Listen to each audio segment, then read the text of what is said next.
Hello and welcome back. Today we're going into section 5.5 on the properties of logarithms.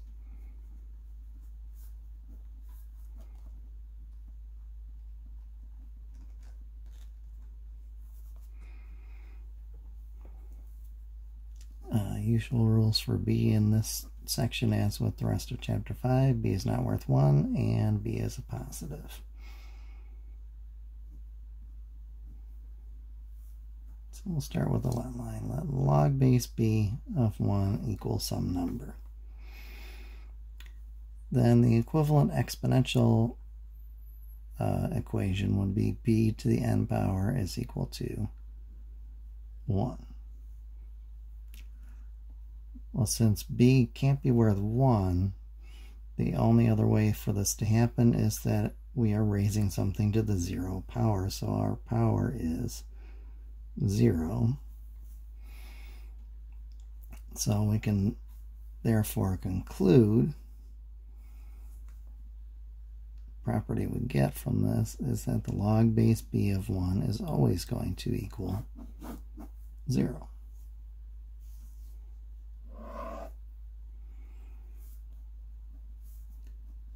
We're going to begin deriving these properties with our let line each time. So we're going to let the log base b of b again equal some number. So our equivalent exponential expression, base stays the base, the other stuff trades sides. If I don't write an exponent, I can always assume it to be a 1. So that means n is worth 1. So we can therefore conclude log base b of b is always going to be a 1.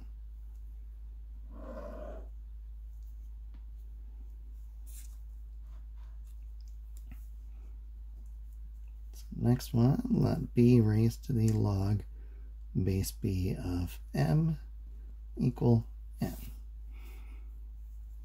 Again, like any of these, we're going to trade forms. So this one started as exponential this time, so we're going to change it to logarithmic. So we'll say the log base b of n is equal to log base b of m. So n is equal to m. So we can therefore conclude that b raised to the log base b of m must equal m itself.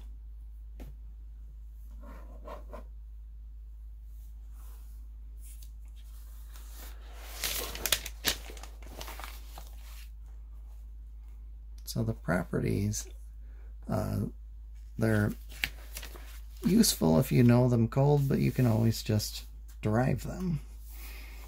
You don't have to have them completely memorized. You can just figure them out. Another let line, let the log base b of b to the r equal n. So this one started as logarithmic. We'll go to exponential. The base stays the base. The other stuff trades sides. So n and r are the same. Our conclusion, therefore, would be the log base b of b to the r is equal to r itself by substitution, and r are the same.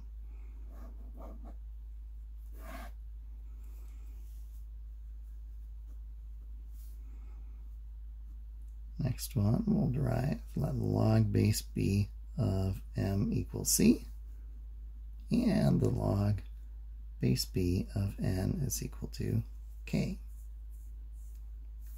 So again, these are now two logarithmic statements.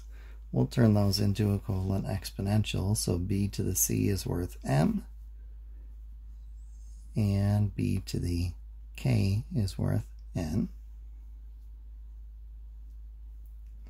So the log base b of m times n by substitution is equal to the log base b of b to the c, b to the k.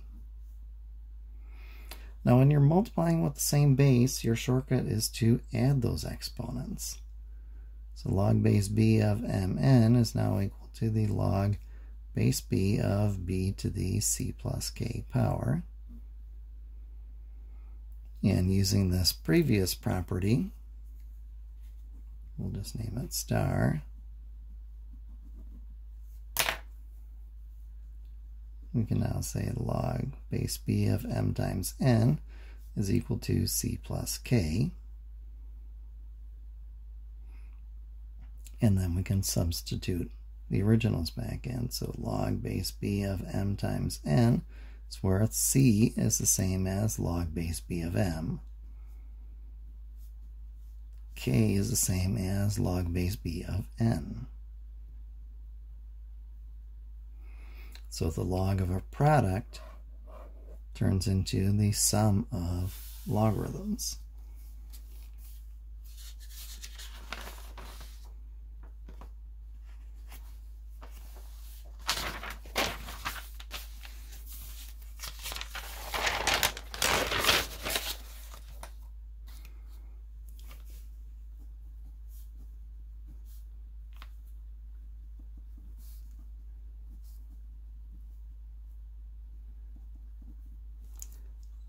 So see if you can construct a similar proof for what happens with the log base b of a quotient m over n.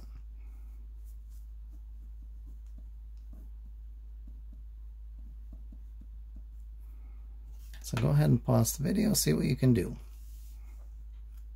Okay, welcome back. So just like the previous page, we'll go from logarithmic to exponential.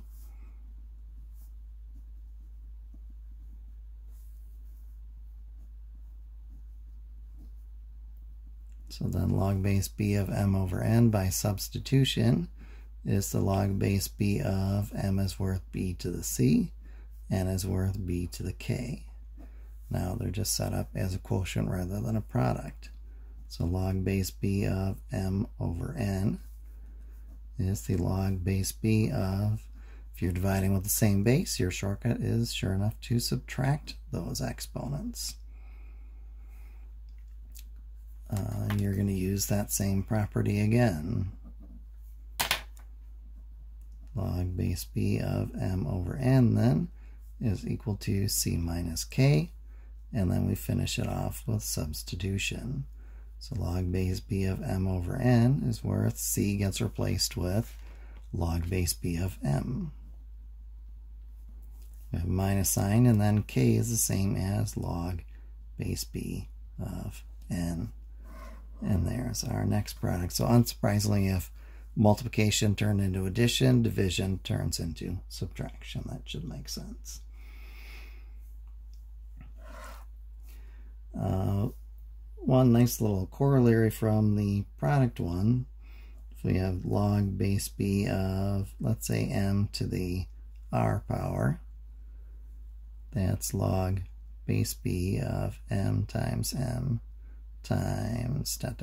times m, and we have our factors. Well, by the property we derived on the previous page, we can now say log base b of m to the r is equal to, so log of a product turned into a sum of logs, so log base b of m plus log base b of m plus log base b of m plus plus log base b of m. And now we have our terms. So if you're adding something together r times, shortcut of repeated addition is multiplication. So this is log base b of m to the r equals r of these log base b of m's. So in other words, an exponent becomes a factor.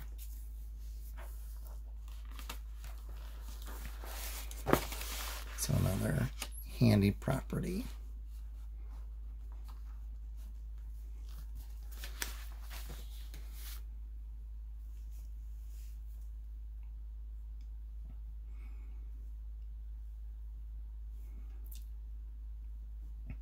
So the next couple are pretty handy in calculus and beyond. Also useful for our course, of course. If these two are equal, then their natural logs are also equal.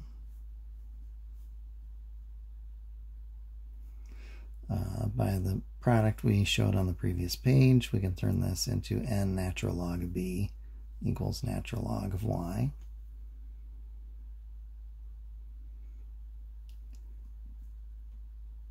So my base stays as the base, the other stuff trades sides.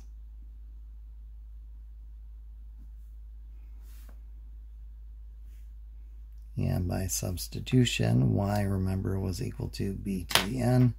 So e to the n natural log of b is equal to b to the n. So in other words, if I want to change over to a base e, it's quite possible to do that.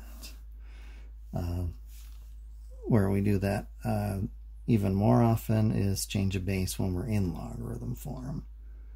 So we have the log base b of m is equal to, we'll say y, then b to the y is equal to m, and once again we can take the log of both sides.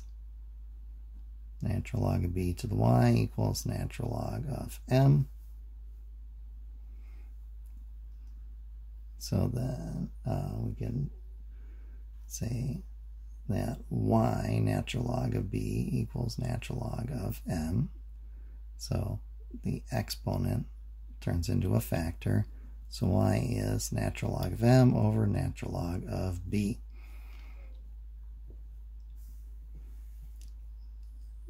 By substitution, log base b of m is natural log of m over natural log of b. I happen to use natural log there, but I could have used the log really of any base. Let's see, we had b already used, so we'll use a k here.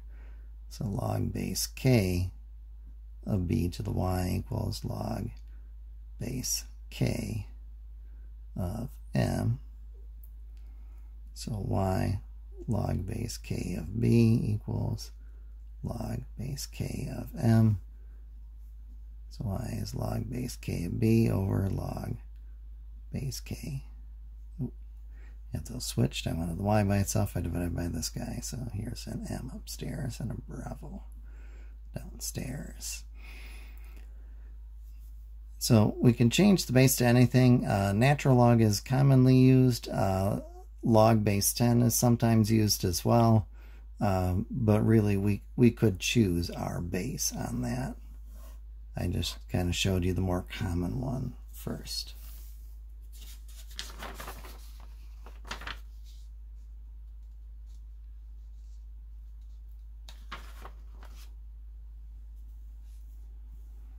Now one thing to watch out for, if we have the log base 4 of 20, I can turn that into the natural log of 20 over the natural log of 4.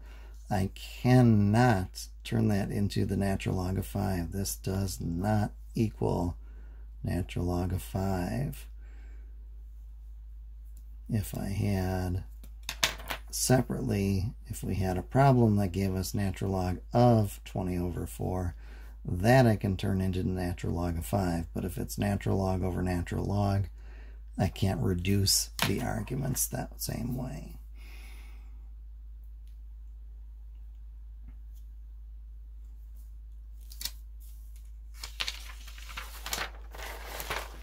So we can use these properties to either expand a single logarithm or take an expanded expression and write it as a single logarithm, depending on what the problem in front of us calls for. Both are very handy tools to have. So this one we're going to expand. So we'll have the log base 2 of x squared times the square root of x cubed minus 11. So then this is, first of all, I see a product going on here. So this is the log base 2 of x squared plus the log base 2 of, let's go ahead and put the exponent version in there, x cubed minus 11 to the 1/2. I can turn that exponent into a factor. So log base 2 of x squared. I should actually just do that with both of them on this step. So 2 log base 2 of x plus 1/2 log base 2 of x cubed minus 11.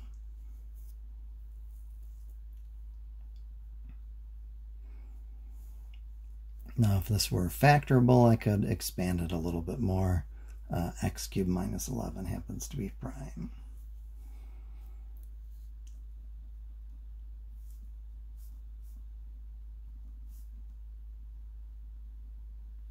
So right as a single logarithm is basically the opposite of saying expand. So let's do 3 log of x plus 5 minus 7 log of x plus 19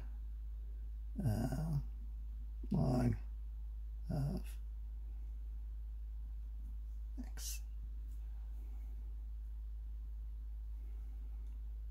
So all of those coefficients, those are now exponents. So log of x plus 5 to the 3rd minus log of x to the 7th plus log of x to the 19th. So everything with a plus in front of it gets turned into a product since we do share the base. These are all base 10. Remember, if we don't write the base, it's assumed to be base 10. So this is then the log of x plus 5 cubed by x to the 19th over x to the 7th. And here I can do a little bit of simplifying. So this is the log of x plus 5 quantity cubed by x to the 12th. So subtract those exponents. So notice you would have also come up with that if you had simplified in here as well. You'd have 3 log base 10 of x plus 5 plus 12 log of x. So we would still get to the same end result. Alright, so some problems to try out in 5.5. I would try out 1 to 12 all, 13 to 83 on the odds.